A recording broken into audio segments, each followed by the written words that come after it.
welcome everyone. A few away tonight, I've heard. So, well, thanks for coming and swelling the numbers anyway. All right. Well, Michael's come again. Even though we misbehaved last week, he's come back for a second time. So, thanks, Michael. Very nice having you here. Welcome to Fennell Street. Thank you. The L2 Creek. Yeah. All right. Well, let's open with prayer first, and Brother Nick's going to do that for us. I go from here. It's all right. Well, let's pray. For providing it in good time. We'll hand the class over straight over. Sure. Right? Yeah. Fine. Okay. Yep. Okay. All right. Yes. All right. Well, hello everyone. We thinned the numbers out from last time. That was great. So it must have been really good. All right. Thanks for having us up here. I've caught the train up here this time. I thought it was fantastic. Actually, it's really good. Really good. So because I'm going to stay at mum and dad's tonight. So I've got his car. We'll do burnouts out in the front street tonight. Yeah. All right. So yeah. Right. So last time we kind of tried to get a bit of a handle on the whole book of Isaiah. So what's the whole book of Isaiah about? Does anyone remember what the book's about?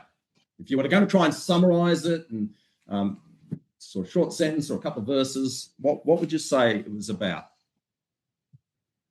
In the first chapter, wasn't it? Yep, in the first chapter, and we coloured in some verses. Of course, you all coloured them in. 21, 25, 26, 27. Exactly. So he's a star pupil. I've held lollies. We toss them here. So yes. So Isaiah 1, verse 21 and verses 25 to 27 is what you should have coloured in, because of everything that we talked about. That's probably the key verses we need to remember and to highlight, because that is really summarizes the whole book of Isaiah and what the whole book is about. And so we summarized it last time like this, and that didn't work. So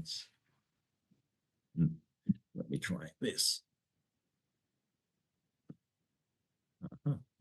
Right. So that's what we tried to summarize as God's transformation of Judah and Jerusalem from a harlot city, which is verse 21, to a faithful city, which is in verse 26. You see the contrast there. So that's why we kind of highlighted it. And the question was, well, how does God do that? How does he take a harlot city and transform it? How does he intend to do it into a faithful city? All right, so we should have those verses coloured in, really important. How does he do that? Does anyone remember how God does that? Through judgment. That's right. So we sort of summarized it like that. How does he do it? God saves a remnant with judgment. And we saw that in those verses we just talked about in chapter 1, verse 25 to 27. He brings judgment upon them because, they're so stubborn. And we talked a little bit about that last time. And he comes to clear the wickedness. He calls it like metallurgy. He's getting rid of the dross.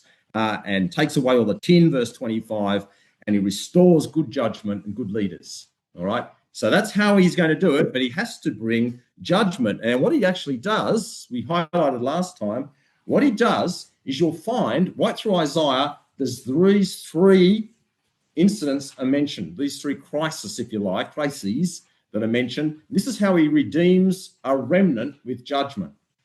First of all, it was the Syrian and Israel crisis. They combined and they came in and invaded Judah and came against Ahaz, and it wasn't successful. And then you had the next one came, the Assyrian crisis. So Sennacherib, and Rabshakeh and all that, they came down and they took all the cities of Judah and they got to Jerusalem and they besieged Jerusalem, but it wasn't successful either. And then finally you had the Babylonian captivity, which actually they came down and they took the people away into captivity. So, and there's more to come, so we've got that in the future. There's more trouble coming for the Jewish nation as God works to redeem a remnant, and he does it with judgment. And I think that's an amazing thing, really. You'd look at that, we'd look at that and say, wow, God hates them. But no, he actually loves them. He's trying to redeem some. And because they're so stubborn and because they're so hard, this is what he has to do. And so he brings.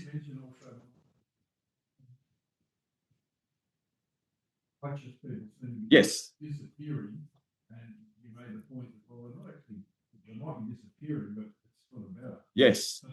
Yeah. And so anyone who wasn't here last time, probably in that regard, thanks, is Isaiah 57 and verse 1, actually, and verse 1 and 2, actually says, hey, the question is, how come the merciful, I think it is, and how come the righteous are being taken out of the way? And God responds by saying, well, it's because I know what's coming. I know the terrible situation that's coming in these crises. A lot of people died, hundreds of thousands died in these. And he says, I'm taking them out of the way because I know the terrible trouble that's coming and I don't want them to experience it, which is a different take on the whole thing. We look at it and say, wow, God, fancy taking the merciful and the righteous out of the way. But actually, God's seeing the big picture and he's doing it because he is merciful and compassionate and he doesn't want them to suffer what he knows is about to come. And I think it's just I love those verses. So just make sure you've got them written down somewhere. That's what we talked about last time. All right. So that's Isaiah 57 verses 1 and 2. Thanks for that. So that was kind of the background to that. And that's what he's doing here with his people, Judah. And so back to the overall summary of what we found last time. So how does he transform then? He saves a remnant with judgment. And finally, by the end of the book, we have a new society being called out, which is called New Jerusalem, that's being prophesied. And New Jerusalem unites Jew and Gentile, and we know that's future, and the future glories of the kingdom and so on. That's where it ends. That's where it's heading. And the whole point is he does this, he forms the New Jerusalem through the same process. It's through bringing judgment upon people. Situations will arise, and he's trying to save a remnant. And woven through the whole book, we notice that there's the promise of Messiah to come, who is the true Redeemer. So that's what we looked at last time. Tonight, and oh, by the way, and we saw, and it's really important. I haven't put it on the sheets because I didn't want to have to do the whole talk again. But it's the frameworks. Remember, what were the two hinges, if you like, or the two main components of Isaiah that we need to really remember? Anyone remember? Only a week ago, we had a diagram and we had hinges on it. Present day and future. So it was, yes, that's right. It was like chapters 6 to 8 of Isaiah are critical. They're the prose, if you like, just this normal storytelling. They're not poetry and so on. They're more just, this is the facts of what happened. Isaiah 6 to 8 is all about the Assyrian crisis. So it's this one here. All right. So it tells you the story about that. And it says, I think it's chapter 7, it'll tell you, hang on, this is going to fail, but the Assyrians are coming. And there's like a little hinge that hinges you in to the next thing, which takes you from chapter 9 right through to chapter 35 of Isaiah, is all the background of the Assyrians coming. And finally, you've got them coming in chapter 36, 37, and 38. That's all about the Assyrian crisis. And then you have chapter 39, which is another hinge, which is then hinging you, and it actually predicts the Babylonians. The Assyrians are going to fail, but the Babylonians are going to come, and you're all going to go into captivity. They're going to be successful. And it hinges you from the Assyrian crisis into the Babylonian captivity. Does everyone follow that? That's kind of what we did last time. That's the other important thing I think we need just to remember. Okay.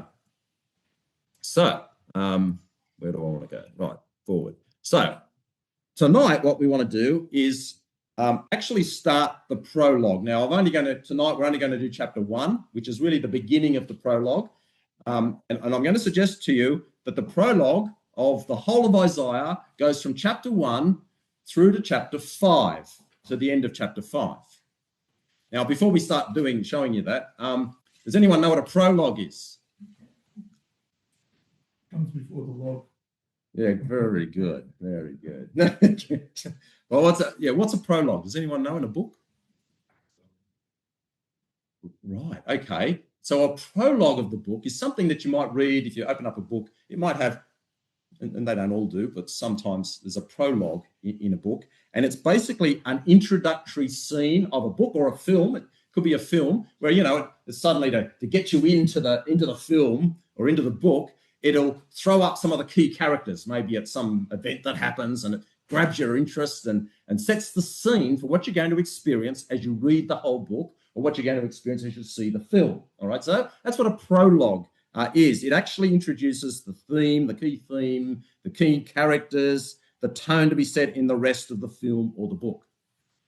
So, for example, just so you know, and I have told the teenagers this, I think, or someone, my kids, when they were growing up, there was a book that I read, and I happened to really like the way, and it had a prologue. Right? It had a couple of pages of prologue. And I liked the way it started. The prologue said, it's a small, dusty man in a small, dusty room. That's the way I always thought of him.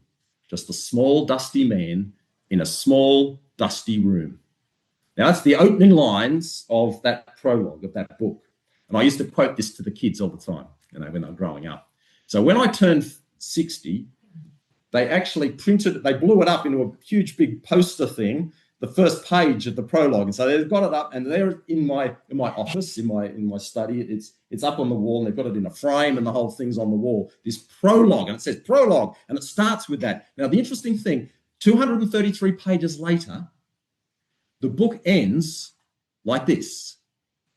As I closed the door, I left him there, a small, dusty man in a small, dusty room. All right, and that sort of summarizes, it introduces you, it invites you into the book and sets the scene, it sets the characters, the small, dusty man, the person writing it, because it was written in the first person, and the type of characters they were. That's all set up in the first, in the prologue. And then you find that's how it ends being. That is the structure of the book. Funnily enough, I said that at Bible school. Someone came up to me afterwards and said, I know what the book was. He actually knew he'd read the book too. No, I'm not telling you what the book was. Anyway, so, all right. So now I'd suggest that's what we've got here in Isaiah. It's a prologue which sets the scene for the vision. Remember, we started off last time and we looked at chapter 1 and verse 1. Let's go there, chapter 1 and verse 1. Because we considered the whole of that verse 1 last time. What was verse 1? Did anyone write that down, what verse 1 was? I asked you to colour it in. What's verse 1? The heading. The heading, that's right, the heading. It's the title of the book, exactly. It's the heading to tell you, well, if you can judge a book by the cover, here's what it's about, all right? We talked about it being the vision. So now we know that verse 1, for example, has been clearly added right towards the end. Like somehow or other, this verse has been inserted. And we know that because it actually calls out the kings in the days of Isaiah, Jotham, Ahaz, and Hezekiah, kings of Judah. So it's obviously something that's been placed there later on, right? It's at the end. It's been put there, and there it is. There's the heading for the whole book. And that's what we considered last time. So what I'm suggesting is that this is not in chronological order. All right, this is a prologue. The heading's been put in there. And what I'm going to suggest to you is there's a prologue that's been inserted into the book to set the scene for the rest of the book. All right, and that prologue is going from verse 2, chapter 1, verse 2, and it goes through to chapter 5 and verse 30. That's the end of chapter 5. And it seems, as I said, to be positioned deliberately in the book. And then what you have in chapter 6 is the call and the start of Isaiah's ministry, if you like. All right, so have a reminder, we did look at this last time. Turn across to chapter 6, verse 1. It says, in the year that King Uzziah died, I saw also the Lord sitting upon a throne, high and lifted up, and his train filled the temple. And over in verse 8, it says, Isaiah says, I heard the voice of the Lord saying, whom shall I send, and who will go for us? Then said I, here am I, send me. So chapter 6 is dated, at the start. Isaiah, at the end, very end of Isaiah's reign, we've got the call and the beginning of Isaiah's ministry. So we've got to look at this first 5 chapters, I think, as the introductory prologue to the book. Now, when you come to chapter 1, we're not told exactly where it fits, but I'm going to suggest to you that this fits in the reign of Ahaz. Now, the reason we say that, let's just put it on the screen. I know you've got this on your worksheets, by the way, so if you want to fill this in as you go, these are just a quick summary of why we're suggesting that chapter 1 is set in the days of Ahaz. And then I'm suggesting, and we're not going to go through this at all, but chapters 2 to 5 seem to be more likely set in the days of Jotham. These are not in chronological order, because then we go back in chapter 6 to Isaiah. All right, so it's all out of order. They've been positioned here deliberately, I'm suggesting. Now, here's why. Chapter 1, just have a look at it, why we're suggesting it's the reign of Ahaz. So if you've got your worksheet, you might like to fill in the right-hand column. We've got Isaiah 1 and verse 4 talks about them forsaking Yahweh and provoking the Holy One. Well, in the reign of Ahaz, that's exactly what we're told. The temple was shut, idolatry was rife, and they provoked Yahweh to anger, is the actual phrase, in 2 Chronicles 28, verse 24 to 25. All right, now we're just lining this up. We're not told exactly, but I'm thinking by the end of this list, I think we can conclude reasonably satisfactorily is that chapter 1 is in the days of Ahaz. That's the background to it. Second one is that verse 5 of chapter 1 says, why should you be stricken anymore? So they've gone through, in the days of chapter 1, they've gone through some sort of pricing. And that's exactly what you have in the reign of Ahaz. Syria and Israel were invaded. There was 120,000 slain, and there was 200,000 captives taken, according to 2 Chronicles 28, verses 5 to 6 and verse 8. Additionally, verse 7 of chapter 1 says that the city was desolate and overthrown by strangers. Well, it says the country is desolate, the city's burned, a land overthrown by strangers. So it's a general condition of the land. And what we find in 2 Chronicles 28, verses 5 to 6 and verses 17 to 18 is that Syria and Israel invaded, and the villages were taken also by Edom and the Philistines. It actually says the villages of the land were taken. So again, it's starting to align. You see how this is building up a picture of why we're suggesting the reign of Ahaz is the background. Verse 8 of chapter 1, we've got a city besieged, my favourite verse, a lodge in the garden, a shack in a garden of cucumbers. Fantastic. Right? That's how it's described. Well, you've got Syria and Israel besieged Jerusalem, we're told in 2 Kings 16 and verse 5. We've got the rulers in Isaiah 1 were like Sodom and they were rebellious. We're told that in verse 10 and verse 23. And that's consistent with Ahaz's reign, but not Hezekiah's, is it? It's not Hezekiah. So you can have a look at that. It's 2 Kings 16, verse 3 to 4, and verses 10 to 16. And then finally, we're told in verse 29 of chapter 1, they worshipped on the high hills under the trees. And obviously in the reign of Ahaz, they worshipped on the hills and under every green tree, which is 2 Kings 16 and verse 4. That description obviously doesn't really fit the days of Hezekiah, and it doesn't really fit the reign of Jotham, who was a largely good king and who experienced a fair bit of prosperity. And certainly Isaiah was only called in the year that Uzziah died. So really we are left to conclude that chapter 1 is likely set in the background of King Ahaz, who was a very wicked king of Judah.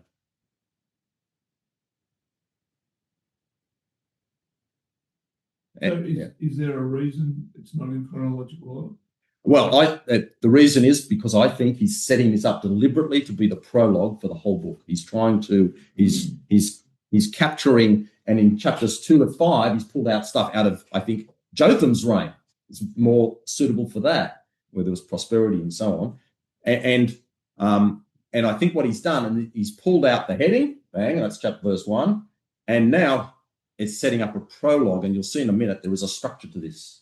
And it's actually the structure that's set then for the whole book. It's introducing the ideas of redemption, judgment, through judgment, etc. There's a pattern to it, which you then find is then repeated and expanded through the whole book. So I think it is being pulled out so it sets the scene, and I'll show the structure in a second, which I think is why it's being pulled out that way, deliberately. Hopefully you'll see that in a sec. Is everyone comfortable with that then? So to me, it seems the first 5 chapters have been deliberately gathered together in one place at the front of the book. It introduces the message, the tone, and the structure of the book. And we're taken immediately, as we read chapter 1, into that beautiful imagery that we talked about last time. You'll see a bit of that as we go through it. A lot of imagery, a lot of poetry, and it sets the framework that we considered the other day for the whole book. And as I said, the prologue itself has a structure. And as you'd expect, the structure of the prologue sets the framework then for the rest of the book. So here's the suggested structure. What you find is that chapter 1, the whole of chapter 1, verse 2, talks about this. Hopefully I've captured that. You can fix the words up and do whatever you like with it, but this is the concept. That it highlights the failings of Judah and God's work to redeem through judgment. It's got the whole thing in chapter 1. All right? So it's there in chapter 1. It starts with that. And then chapter 5, and all of chapter 5, it goes through the failings of Judah and God's judgment on the people. What's slightly different to chapter 1 to chapter 5? Yes, that's right. There's no redemption in chapter 5, so it actually misses out the concept of redeeming, all right? And you think, why is that? Well, we haven't got time to go, and you won't be hearing the whole 5 studies, but chapter 6 introduces to us a vision of Jesus Christ, the Redeemer. And so to me, the whole prologue is leading us up to this concept that the failings of Judah and God's judgment, but what about redemption? Well, chapter 6, and Jesus Christ is introduced in vision, and there's the Redeemer is introduced and expanded on in chapter 6. So hopefully because we're not going to do chapter 6, but that hopefully you can see that, do your own study on that. But that's a suggestion of why the redemption bit is not in chapter 5. Remember, there is no chapters in the Hebrew. It just sort of flows through. And so chapter 6, the marking could potentially confuse us a little bit. But you've got the introduction in verse 1 of chapter 6 is the introduction of a vision, which is, Jesus says, a vision of Christ in glory, the Redeemer, and the work that was going to be done. Does that make sense? So that's why, so the beginning and the end of the prologue deals with the same thing. And then you have, and we're not going to deal with these, by the way, but just so you get a bit of a feel for it, chapter 2, verse 1 to 5, it's what Zion will be. It's a vision of the future. Chapter 4, verses 2 to 6, it's what Zion will be. It sort of projects you all of a sudden into the future. That God is actually working to redeem, and this is the vision. This is where we're heading. And it should be, they should have actually been living like this now, but that's another story.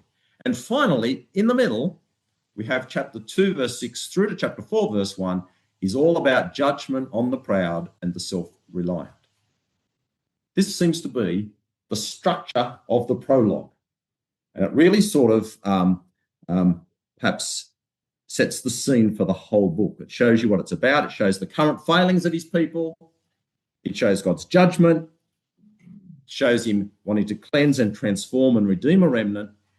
And so that in the end, Zion is lifted up for all nations, a redeemed people established on righteousness. Does that make sense, that structure? So that's kind of what it was suggesting. You'll need to do a lot more work on that to see how all that plays out, but that's the suggestion. All right. And you'll see that pattern through as you go through Isaiah. Righto. Well, tonight, what are we going to talk about? Well, we're only going to do chapter 1. So we're only going to do this first section. And actually, I like to think of it like the contents page of the book. So we've got the heading in verse 1. And really, chapter 1 is like the contents page. It outlines everything in chapter 1. You'll even get the same expressions that are used throughout the book. It's all there in chapter 1. It's like, and I'm calling it the contents page of the book, as being as well as the first part of the prologue. But it's the contents page if you think of it that way. So the first bit of the contents page, and on your sheet, that's what all these boxes and dots mean. It's going to lay out now the contents. We're going to go through chapter 1 and just capture, well, what is chapter 1 about? Well, chapter 1, verse 2 through to verse 15, it's all about Judah and Jerusalem as being a harlot city. So here's the first heading, if you like, first major component of the book. And you'll find that through the book. You're going to find, particularly in the early chapters, up to chapter 30, 39 or so, you'll find there's a lot of focus on the evil of the city, the current position of the people, and that they need to repent and so on. Well, you've got it captured here in the contents. So if you think of it that way, these are the key things that you're going to find repeating in the book. All right? So here's the first one. Judah and Jerusalem, a harlot city. Now, why would he describe them like that? Well, let's have a look at it. Verse 2. Hear, O heavens, and give ear, O earth, for Yahweh has spoken. I have nourished and brought up children, and they have rebelled against me. The ox knows his owner, and the ass his master's crib. But Israel does not know, my people does not consider. So here's like the opening statement, if you like, of a prosecutor. And God is speaking, and he calls on the witnesses. And he says, verse 2, Hear, O heavens, and give ear, O earth. Now, here are the witnesses. And some suggest there's a figure, this is a figure of speech referring to the rulers and the people of verse 10. Now, I don't think that. I suggest it's a figure of speech, but he's calling on the literal heavens and the literal earth as though they could act as a witness to what he's about to say. All right? So I think he's calling on the literal heavens and the literal earth to stand as a witness to what he's about to say. And of course, they can't literally hear, so it's a figure of speech, but God is picking up, I think, the words of Deuteronomy. So I know in my margin, I have written down that the heavens and the earth, verse 10, are the rulers and the ruled. All right, verse 10. I'm rubbing that out, okay, because I don't think that. I think that's terrible. Right, so I don't think that's logical, doesn't fit, and hopefully you'll see the same as we put this up, because I think he's referring to the literal heavens and the literal earth, and it's a figure of speech he's using because they can't literally hear. And here, look at the language. Deuteronomy 4, verse 26. I call heaven and earth to witness against you this day. So he's got the people, he's got the ruled and the rulers. He's got them all there, the children of Israel all gathered together, going into the promised land. And he says, I call heaven and earth to witness against you this day, that you shall soon utterly perish from off the land whereunto you go over Jordan to possess it. So he's calling on heaven and earth to witness what he says to the people and to their rulers. All right? He's calling on them to witness. Deuteronomy 30, verse 19. I call heaven and earth to record this day against you, that I have set before you life and death. That's Deuteronomy 30, verse 19. So heaven and earth are invoked as a witness against them. Now, let's not have it just flash up on the screen there. Let's go to Deuteronomy 31. Deuteronomy 31, verse 28, just to pick up this theme. Deuteronomy 31, verse 28.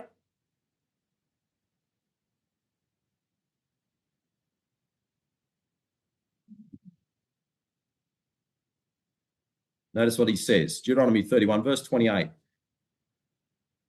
gather unto me all the elders of your tribes and your officers. So here's the rulers. He's gathering them all together, that I may speak these words in their ears and call heaven and earth to record. The King James says it actually means witness against them.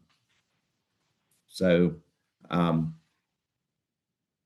here is a witness, and he gathers the elders and the officers, and then heaven and earth are there as a witness against them. Verse 19, now therefore write ye this song for you and teach it to the children of Israel, put it in their mouths, that this song may be a witness for me against the children of Israel. For when I shall have brought them into the land which I have sworn unto their fathers, that flows with milk and honey, and they shall have eaten and filled themselves and waxen fat, then will they turn up unto other gods and serve them and provoke me and break my covenant. So he says here's going to be a song which is going to be a witness against them. So it's the same word, witness, as in verse 28. So because God says in verse 29, they are going to corrupt themselves, they would disobey. Look what he says in chapter 32 and verse 1. This is the song of witness. Give ear, O ye heavens, and I will speak, and hear, O earth, the words of my mouth. So he speaks in the song as though heaven and earth of chapter 31 and verse 28 are listening.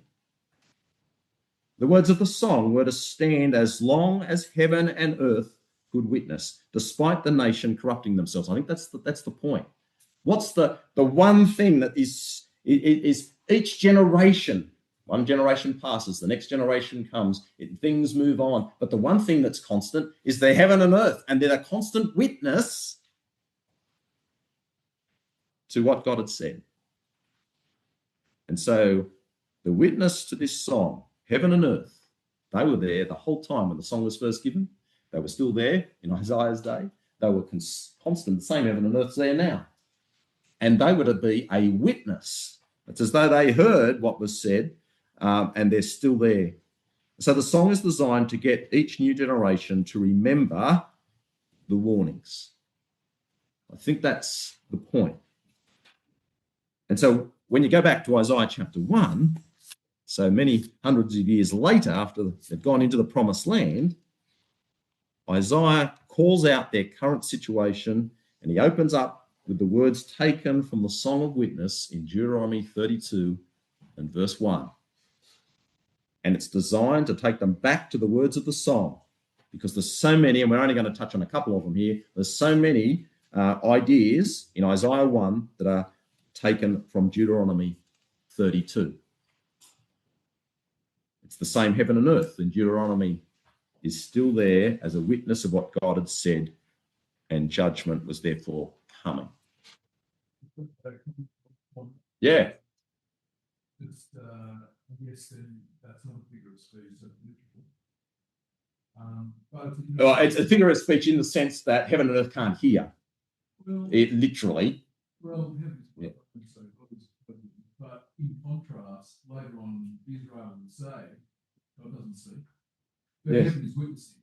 And so I think, I think that's probably the point. Well, yeah, well, I'm actually, because it says heaven, you might say, oh, yeah, that's because God's in it. And then earth, to me, what it's talking about is heaven and earth is something that God created from the beginning. It's rock solid, it's there, and it won't pass away. He's put it in place and ordered it and so on. And it, as solid as that is, heaven and earth, that, when you look up there and you look at the earth, hey, they heard me say this in the song. They heard me everything in Deuteronomy. They heard all of this, the curses and the blessings that were recorded in Deuteronomy. So they're a witness to what I said. Yeah, you might not have been the generation that was there, but they heard it. That's where I'm saying it is a figure in that sense, because the earth doesn't literally hear, but it's as though it does. It's there, and it's a constant reminder. Yeah, exactly. Yes, exactly. Yeah, that's kind of the impression, the way it's used. I think that's the suggestion. But I think it's pretty solid because it actually is pulling from Deuteronomy a lot. Like it's, as you'll see in a second, And by all means, go away and have a look at Isaiah 1 and compare it to Deuteronomy 32. There's heaps of stuff. Words are repeated. It's drawing on Deuteronomy 32. So that's the point. Thanks. Yeah. Righto. So let's go back to Isaiah 1, verse 2. So he starts the prologue by declaring in front of those same witnesses what his people and his city had become since he spoke in Deuteronomy. So how does he describe them? Well, look at verse 2. How would you? Does anything surprise you about how he starts verse 2? How do you read verse 2? I suppose I read it a bit funny, I suppose. What's he firstly say in verse 2? How does he describe the people? Rebel. Well, they're rebels, yes. Children. Yes. Okay. So when I read that, the first thing he says is their family. It's kind of the first thing he says. Look at the words he uses. I've nourished. That means to grow. It means to take as an infant. So it's you're going to grow, so it's nourished. He says, I've brought up. So, maybe circle this. I've nourished. I've brought up. That means, I've grown up. They've been made to be exalted, etc. The Net Bible actually translates it, I raised children. I brought them up. So it's kind of what he starts with is, hey, they're family. And look what I've done. He's raised them from infancy. He's brought them up to maturity. And I think it's interesting where Isaiah starts. He starts with what God has done for them. I think that's a pretty interesting place to start. It's what God has done for them, their family, and he has treated them like family. That's I think, the point of verse 1. And then, as someone said, but, as he says right at the end of the verse, and they have rebelled against me. But he starts saying, I'm family. This is what I've done for them. But they have rebelled. They've broken away, the idea is. There's a deliberate act of defiance from his children. And I just want you to notice, so you know I wasn't making it up, the echoes from the Song of Witness. So here we have two of them. Deuteronomy 32, verse 5. They have dealt corruptly with him. They are no longer his children because they are blemished, they are crooked and twisted generation. Verse 18. You were unmindful of the rock that bore you, and you forgot the God who gave you birth. You see these expressions here of he's picking up the idea, hey, they're family. And yet, look how they've treated me. And when you read verse 1 like that, I think you get a sense of sadness here in verse 2. There's a father lamenting that his children had abandoned him. Don't you think that changes the way I read verse 2? It's like, here's my family. I've done all this for them. I've nourished and cherished them, but they've abandoned me. Yeah. It's a sadness there. Yeah. And when I thought about it, actually, you think about it as parents, and the young people, you can just switch off for a moment. Oh, but no, actually, you are. This is related. You've all got parents. I just remembered. It's true. So when you think about it, like I think, well, I have one of our sons. He's always just, you'll message and say, "Where are you? What are you doing? Or I'll pick you up from the airport." Like volunteers, just the text. And it's things like that. And then I was sitting, when I was doing this, sitting at Bible school, I was just talking my own business. And one of my daughters came up to me and says, do you want an ice cream? A connoisseur ice cream? Hey. And next one, she brings this over. And it's that sort of thing. And I'm thinking you could all experience that, of that feeling you feel when you get that sort of interaction, you feel connected, you feel valued, you feel loved, and there's a relationship there that you feel just with those small little interactions. But think, how would you feel if you've spent years with your child, you've played with them, you've laughed with them, you've cried with them, and you've built memories with them, take them on holidays and experience all sorts of things and great times. And then they cut you off. So there's no calls, there's no visits, and there's no remembrance of even things like your birthday or anything special. And they have moved on. You think about that. And that's the sort of thing I thought about when you read verse 2, because that's the issue you get. God is lamenting a broken relationship. And at the end of the book, so in chapter 65 and chapter 66, he's still talking about it, as you'd expect. If this is the prologue, you'd expect it to find it as you go through through the book, and you do. So here it is at the end, or right towards the end, chapter 65, verse 2, I've spread out my hands all the day. So here's the ideas of verse 2, unto a rebellious people which walks in a way that was not good after their own thoughts. So the thing is, he mentions in verse 2 and that verse there that they were rebellious children. Now, in what way, how were they rebellious children, do you think? Any ideas? Because I think it's a bit of a vague expression, don't you think? Well, if you come across chapter 30 of Isaiah, he really spells it out and gives us an example of how it is that they were rebellious. Here it is in chapter 30.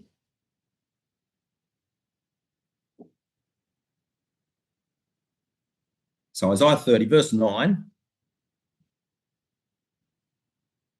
he says that this is a rebellious people. So there it is again. So you'll find this through the book, as we're suggesting.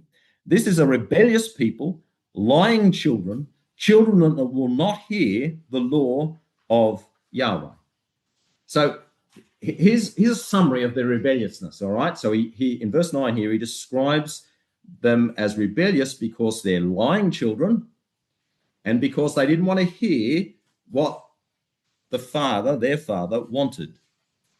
All right? They didn't want to hear from him, their father, and they were lying children. Well, they're two things I'd expect that all fathers and all mothers don't like to see in their children. You know, lying and ignoring you. I don't know how you respond to all of that, but I'm sure it's not, you don't feel happy, all right, when those two things happen. Well, he illustrates in what way they were those things. Look at verse 10. Which say to the seers, see not, and to the prophets, prophesy not unto us right things, speak unto us smooth things, prophesy deceits, get you out of the way, turn aside out of the path, cause the Holy One of Israel to cease from before us. Now, just notice what they say here.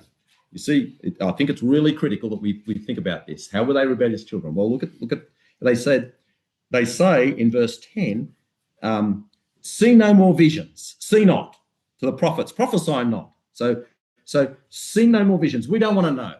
All right, so let's put it that way. They don't want to know anymore. That's the first thing.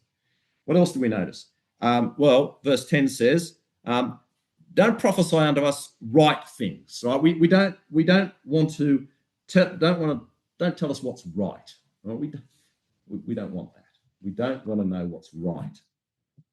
Do you know how verse 10, the Net Bible translates, speak unto us smooth things? It translates it, tell us nice things. All right, that's what they wanted. Tell us nice things. Don't tell us what's right. Tell us nice things. I just love that translation. Tell us nice things, smooth things is the idea. And it says, where it says prophesy deceits in King James, the Net Bible says, relate deceptive messages. Okay, so we want to know, tell us nice things and relate deceptive messages. Don't say we need to change. Tell us nice things. I just when I read that, I thought, I love that translation. It's fantastic.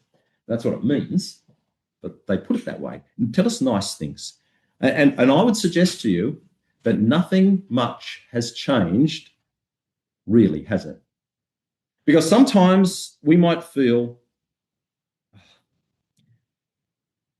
we need to be hearing positive things. Huh? We need to be hearing. don't you just, he's always negative. He's always pulling down, all right? I want to hear positive things. Positive. We need positive discussions, and we need positive things and positive people. That's what we need, isn't it? Positive. We need uplifting things. I would suggest, actually, that what we need in our talks and discussions is to be true and to have God's balance. You'll see that in a sec. I was just thinking, this came across my thinking this morning, Mike, which is pretty similar. 2 Timothy 4, verse 3 onwards. Oh, yes, the hearers, yes, the tickling ears. About accumulating themselves teachers to suit their own passions and will turn away from listening to the truth. Yeah, okay. Well, there it is. That's a great quote. Yeah. I mean, all the way from back here. Back from Isaiah through there. Nothing changes, and we shouldn't expect it. So we just need to be aware of what he says. And I think we need to help one another to try and in doing that is let's be, true, try to get to find out what God's saying and to try and get his the right balance here of what he's saying. And basically, if we're looking for the perfectly balanced person with all the answers, you can stop looking, because obviously there's no such one that fits that mold without Christ, of course, except him. So here they were in the days of Isaiah. What were they doing? They were devaluing the Father's word. So the Bible wasn't important, and they weren't wanting to reflect on his words honestly in any case. And in doing that, as verse 11 says, they didn't seek to be in their Father's presence. And so I think no wonder he calls them rebellious children. So we need to probably try and summarize that basically what we have in verse 2 is that they were ignoring God's deeds and what he'd done for them, and they were refusing to listen to him honestly. All right, we can go back to Isaiah 1. Don't worry, we're not going to go through every verse or anything. I just want to pull out the main content here. Isaiah 1 and verse 3. We read about the ox knows his owner, the ass his master's crib, but Israel doesn't know, my people does not consider. So he starts off, he changes the figure from a father, and now he changes it to an owner. So it's about an owner. And the emphasis here in verse 3 is about the idea of knowing. So the ox knows his owner. What does the ass do? In contrast, or not contrast, additionally. Does the does the ass do the same as the ox? Is it called out the same here? Yes, where lunch is. Exactly. So the ass, his master's crib. So the ass knows his owner, so he knows his master, but he knows where the owner would put it for safety and for care and for food. So he knows the owner and the owner's care. And Israel didn't know God, their owner, so they were opposite to the ox. And Israel they didn't distinguish. They thought they were opposite to the ass in that they didn't know the owner and they didn't appreciate his care. So the second thing we notice in verse 3 is they didn't know God or his care. So these are sort of like, how on a contents page you got the main heading, or here's a couple of dot points that really summarize the people in their current position. And verse 4 says, a sinful nation, a people laden with iniquity, a seed of evildoers, children that are corrupters, they have forsaken Yahweh, they have provoked the Holy One of Israel unto anger, they are gone away backward.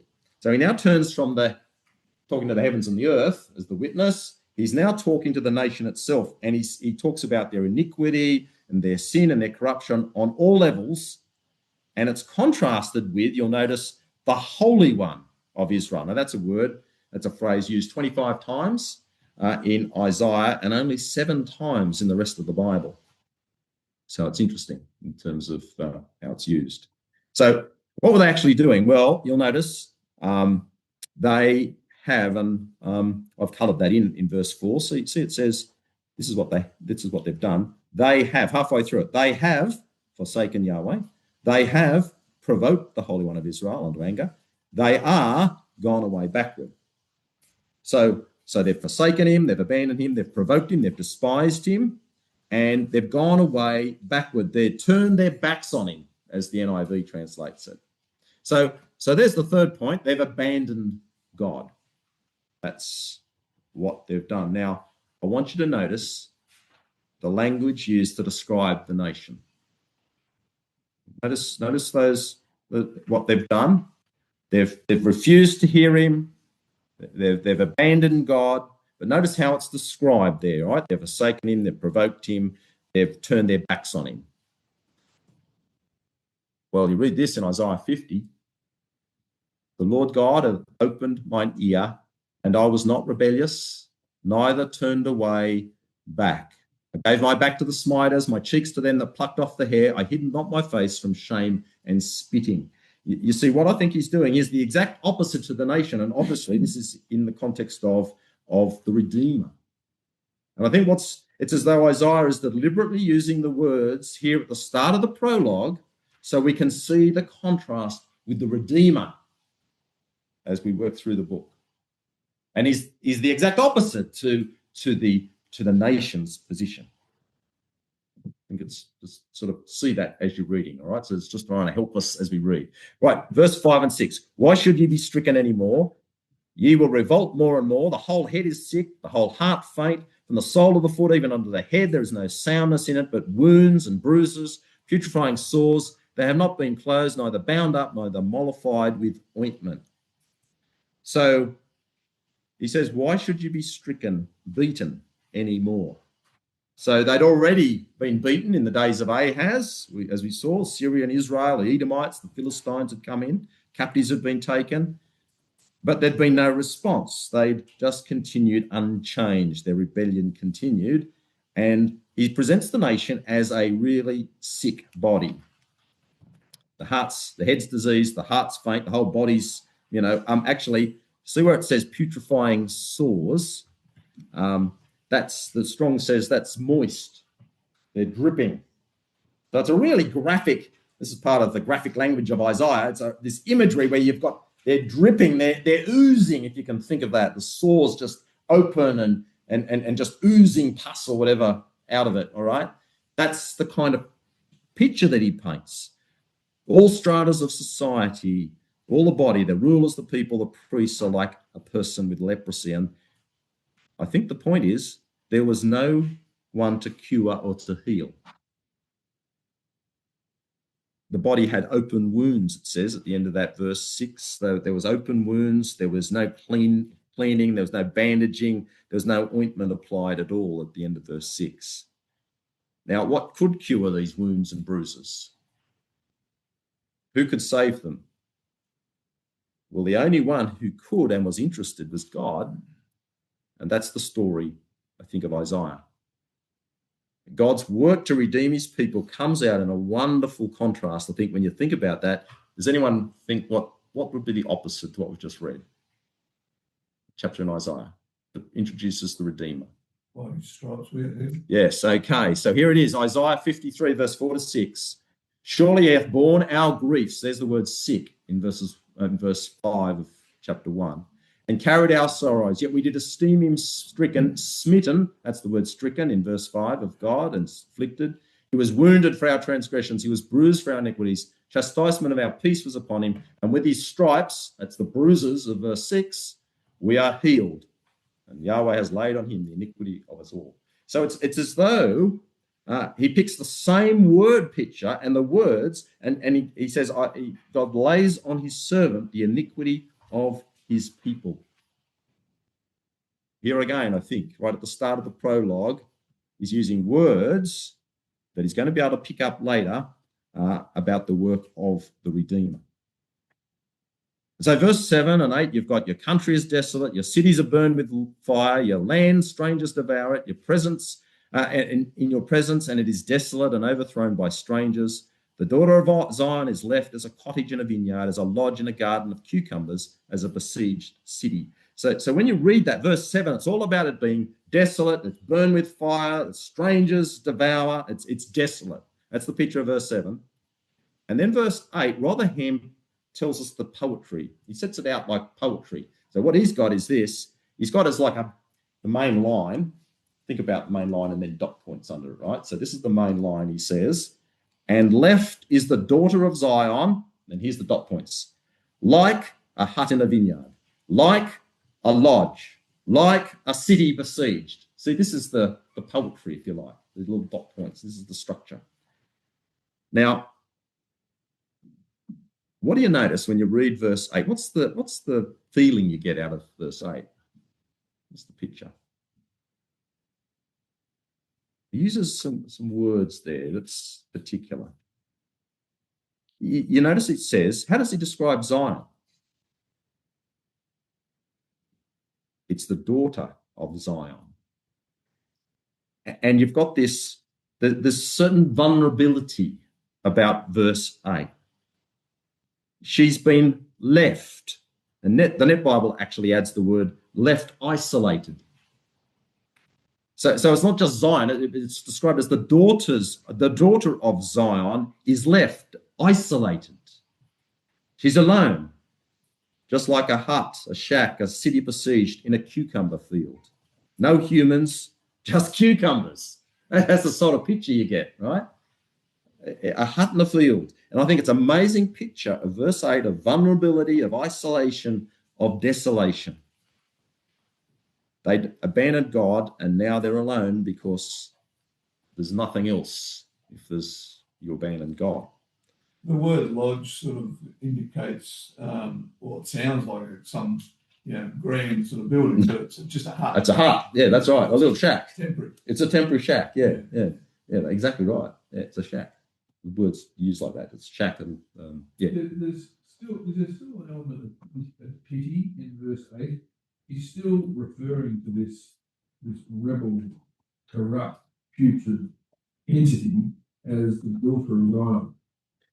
Yeah, there could well be. There could be a little bit of sympathy there. As a daughter of Zion, there's I read that as vulnerability, but he's feeling that too. Yes, he would have felt it as the owner, as the So he's changed all these figures. It's the owner, it's the father, it's and now he's seeing it as a vulnerable person.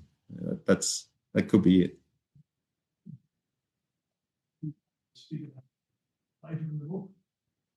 Oh, good question. I don't know.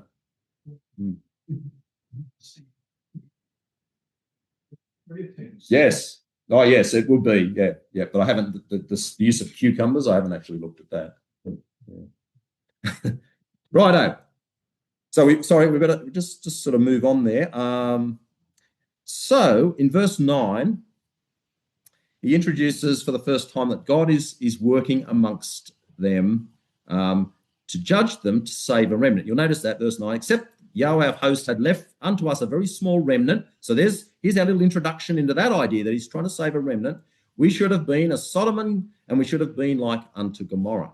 So in God's mercy, he delivered Lot and his two daughters, a small remnant, and out of Sodom and Gomorrah, and he was working to save a remnant out of Judah. I think that's the point of that. And despite the terribleness of their situation, God still wanted to save them. That's, I think, the important point there. Then you got verses 10 to 15, which really starts a new section, if you like, focused on their worship. And you'll notice verse 10 starts, hear the word of Yahweh, ye rulers of Sodom, give ear unto the law of our God, ye people of Gomorrah, which is similar to the way he started talking about the heavens and the earth in verse 2. And here he directs his words to the rulers and the people, and he calls them as being like the Sodomites. Is that true or not? Yes. True question. It's true in a sense, but it's probably more than that. Have a read of that again. Verse 10. What's he actually doing? Is he saying they're like the Sodomites? No. That's right. It's a figure of speech. Yes, that's right. He says, you rulers of Sodom. It's you rulers of Sodom and you people of Gomorrah. And this is really powerful language, really. It's what you said, but it's actually really stronger than that. It's actually saying it's just like you're the ruler. You are a ruler of Sodom. So it's pretty strong language that he uses. So now what does he say about their worship? We're not going to go through it, but verses 11 to verse 15, I want you to notice, and you can go through this later. I've actually circled it in my Bible. So verse 11, he says, I am full of your burnt offerings. I delight not in the blood of bullocks, etc. Verse 13, they're meaningless offerings. There's an abomination to me. I cannot endure. Go through these verses and get God's feeling about their worship. Verse 14, I hate that they're a trouble to me. I am weary. Look at it over and over. Verse 15, I hide my eyes. I will not hear. None of it was acceptable. That's his point. And the question is, why? Well, I think it's fairly obvious that if you look at the clues through it, and we've run out of time to do this, but if you look at verse 11, it's about burnt offerings, burnt sacrifices, where it's supposed to be speaking about their total dedication to God. And, of course, they had abandoned him. Verse 13, they were meaningless offerings. They didn't mean anything. And really, I think probably verse 15 is the key, where the very hands that were extended in prayer were the hands used to shed blood. So I think the point is their worship didn't match their life. It was just ritual, and it wasn't heartfelt. And I remember when I was 18, I'd given a talk. I'd given a few talks when I was 18 or 19 at the Friday night class. And I remember I spoke to Uncle Basil McClure, an older brother, and about, talks and, it was too much and all that. And he told me an interesting thing that stuck with me. He said, yeah, do more. Say yes to everything, right? That's the first thing. Do more Bible study. It'll all fit together at some point, right? That was his first comment. But the second one was the one. He said to me, but Michael, you've got to remember that the most important thing is to live what you find out, what you read. And it's sort of the way he put it to me, 18 or 19, thinking it was all about the talks and the study, all that. But he actually said, yeah, that's really important. But actually, you've got to actually what you say and so on has to be consistent with the way you live. You've got to live it out. And that's really what verses 11 to 15 here is I think, all about. Basically, what we've got in verses 11 to 15 is that God hated their communication. He hated their prayers and all their new moons and their offerings. He hated their communications with him because it wasn't consistent. Their life wasn't consistent with what he'd asked. Now, when you look at that, why does he describe them as a harlot city?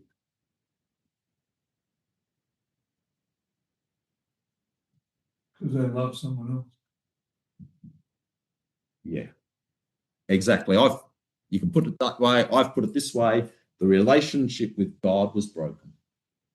They love someone else. That's another little comment. Write that down too. But to me, when you look at all that, they were refusing honest listening. They weren't really listening to him. They didn't know him. They didn't think about his care. They'd really abandoned him. They didn't want anything to do with him. And God, on the flip side, he hated their communication because of all of that. And to me, what that's showing is a broken relationship with God. And no wonder he describes them as a harlot city. Now, I think the next bit of the contents, we won't be able to go through much of this, but what you find is in verse 16 to 20, the other part of it is that there's an appeal to repent. God wants to save. So you're going to see this right through the book. You'll see how bad they were, that they were a harlot city. You're going to see that God actually wants them to repent so that he can save them. That's also right through the book. So this is like the contents of the book. So how do you change a habit of behavior? I think it's really hard. I'll give you an example. Those who were at last Bible school, but the one before, they had some professor come from the uni in Sydney, and he was talking about screen addictions. And he was asked heaps of questions about phones and all this stuff. And he made a lot of comments. And basically, at the end of the talk and the hour-long question session, you went outside and you like when you find out what it's doing to your brain and all of this sort of thing, and our inane and how it's designed that we inanely just flick through our phones and why it's designed that way. It's designed to addict you, to addict me. He went through all of this and he had some recommendations what to do. Look at it in the morning, look at it at night. That's it. And certainly don't look at it. Don't let kids anywhere near it from 0 to 2 because of what it does to your brain. And certainly up to 16, he was part of the recommendation. He did the recommendations for the government. So he's been involved in all that. He thinks they've gone soft. 16 is too young, but that's another story. So he went through all of this stuff, right? And everyone was fired up. Yeah, and I'll talk about myself. I was fired up. Right, I'm going to do that. Yep, going to break this habit because I wake up in the morning and flick through, and look at the news and all sorts of, all of that. Who's texted me and all of this, and you're always wondering about the text and all of this stuff. And he'd gone through it, and I was terrible, right? So yeah, that's what I'm going to do. What do you reckon? How long that change last? Probably a day, actually. Yeah, 3 days, probably, if that. And then I'm back doing the same thing, even though I know that it's not good for me, even though I know that it's screwing up my brain, even though I know that, it's so hard to change. And I think that's just a little example for me about how hard is it to change their behavior here, and what does God expect them to do? Well,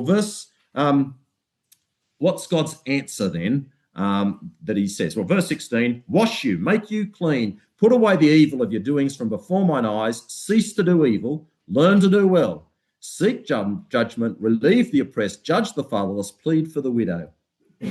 So he says, interestingly, when he says wash you and make you clean, what does that immediately make you think of? Sorry? Yeah, but before that, just in this chapter, we're reading Isaiah. What would you immediately go back to? Wash you and be clean. Wash your hands. Wash your hands. But what have we read in verses 6? They're filthy and no one had cleansed them. There was no cleaning. No one had cleaned them. And so it was just this oozing pus coming out in verse 6. And he says, this is what he wants you to do. Wash you and make you clean. So it's kind of this little word pictures. He's picking up the little pictures of verse 6. Wickedness broken out from like a disease in the body, and it was like untreated sores. And he says, don't leave it untreated. And that's a warning, isn't it? Don't let things just fester. Because if you leave it untreated, it's just going to break out. It's just going to get worse. I've got a peripheral problem. If I cut my finger, it tends to, and I've had a number of times, they call it, is it cellulitis or something? Anyway, where I cut my finger, just a small cut or a blister. And I don't do blisters too much. That's too much hard work. But I get a blister, and actually you see the tracking. It goes down here, like a red line going down here. So I've been to hospital a few times, and they pump you full of stuff to stop that. And that tends to happen if I leave it untreated. If I put the Benadine or whatever on it, that's fine. But anything I just leave untreated, a day or two, I'll get this line coming down here. Okay, so I think this is what it's saying is don't leave things untreated, whether it's an ecclesial thing or personal thing. We need to actually do something. Wash, make yourself clean, and to do something about it. Now, I won't go through all of that. Proverbs 30 verse 12 is good. Have a look at that. What was it? Proverbs 30 verse 12. This is a generation that are pure in their own eyes and yet is not washed from their filthiness. So it's kind of like do something about it. Do something. And yet, ironically, they were doing all the rituals, which would have included that. That's right. They were doing the rituals, but then there was obviously, you need to reconcile that. Good thought. How do we reconcile? They were doing the rituals, but it wasn't really cleansing them. It wasn't having an impact. There's a good question there. Let's talk about that after, because I've run out of time, effectively.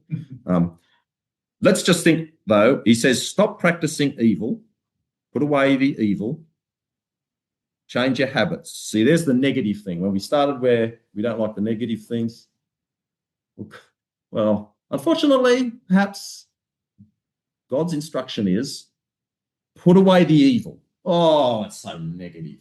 Right? Oh, put away the evil and look at the balance. Learn to do well. I think it's fantastic. So there is an element of stop practicing evil and change our habits. Learn to do what is right. Start a mind improvement program. Read, think, and learn. Learn to do well. Seek justice. See the things he lists out to do. Seek justice. Correct the oppressor. Vindicate the fatherless. Plead the cause of the widow. In other words, there's got to be active, actually living out our learning. That's the challenge. So kind of, and I'm sure you can think of examples for yourself, but we know we've got to look after the sick, so visit the sick, look after the sick. But of course, think about someone who's sick. Have you personally done anything about it? Have you visited them physically? Maybe you sent them a text. Well, that's probably at least a thought. But have you actually done anything to support, to help? There's an activity here. Think of someone in hospital, someone mourning, and I'm terrible at this. Did we comfort them in some way? Did we actually do it, or is that the Ecclesia's job? Hey, we've got a welfare committee or someone will do that. That we kind of think that someone else will do it, and yet it's actually, he's saying here, we need to learn to do well, not just talk about it. And our lives, I think, tend to be all about us. I was too tired. There's a whole range of reasons why I couldn't. And yet we need to change that way of thinking. So basically the dot points here is remove evil habits, learn to do well. And finally, he says in verses 18 to 20, he's got the final part of the contents is verse 21 to verse 31 is all about God saving a remnant with judgment. I do want to actually, I've missed verses 18 to 20 is all about come, let us reason together, which is about God walking hand in hand, that picture of the family, the hand around the son, if you like, walking with them to correct and reason with them. That's verses 18 to 20. He wants them to change. And it's like the prodigal son, but we'll move on. All right, well, what does that all mean? Well, just a thought. Perhaps what we need to try and summarize is we need to read on Isaiah honestly and slowly, seek in God's mind. In fact, we need to read the whole Bible like that. And we need to reshape our habits. Negative and positive actions are required. And actively seek out those in need and shine as lights. I'll have to leave it there. Sorry, I've had to rush all that at the end. But hopefully that's given you a bit of a feel. You'll find all of those points repeated, the details expanded in the whole book of Isaiah. That is how the prologue starts. I'd encourage you to read chapters 2 to 5 and see how the prologue plays out, because it gives you a really good feel for the whole book. Thanks a lot.